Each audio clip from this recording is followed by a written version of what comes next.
जिगाव प्रकल्प बाधित मालमत्तेच्या मूल्यांकनाकरिता काढण्यात आलेले तांत्रिक परिपत्रक रद्द करण्यात यावे याबाबत जळगाव जामोद विधानसभा मतदारसंघाचे आमदार डॉक्टर संजय कुटे यांनी जिगाव मंडळ कार्यालयाचे अधीक्षक अभियंता यांना सूचित केले होते। त्यानुसार अधीक्षक अभियंता यांनी परिपत्रक रद्द करण्याबाबत मुख्य अभियंत्याकडे यांचे प्रस्ताव सादर केला होता।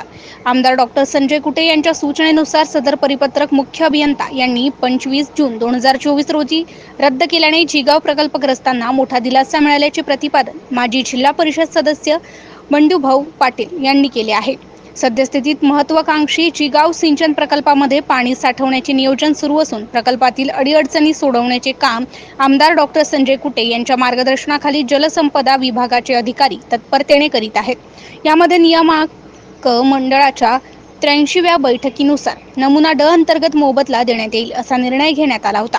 त्यावेळी आमदार डॉक्टर संजय कुटे यांनी देवेंद्र फडणवीस यांच्याकडे याबाबत विशेष पाठपुरावा केल्याने त्यात पूर्ण यश मिळाले होते। यातील दादुलगाव, माणेगाव, हिंगणा, बाळापूर आणि नांदुरा तालुक्यातील 3 गावे या गावातील वगळण्यात आलेल्या मालमत्ता 27.72 कोटी मंजूर करण्यात आले होते। यामधील अनेक प्रकल्पग्रस्तांना आतापर्यंत 22.44 कोटी रुपये अदा करण्यात आले असून तसेच उर्वरित मोबदला अदा करण्याची कार्यवाही गतीने सुरू आहे। त्याचप्रमाणे 84व्या बैठकीमध्ये माहुली, हिंगणा, बाळापूर व सुलतानपूर यासह नांदुरा तालुक्यातील काही गावातील बुडीत क्षेत्राकरिता संपादित करण्यात आलेल्या जमिनीमधून काही मालमत्ता वगळण्यात आल्या होत्या।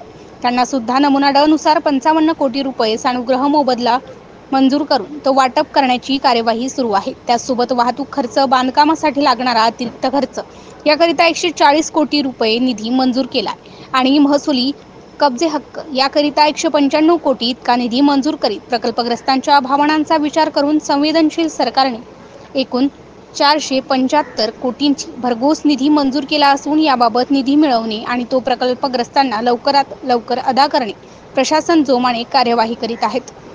MCN न्यूज मराठी करिता संजय दांडगे, जळगाव।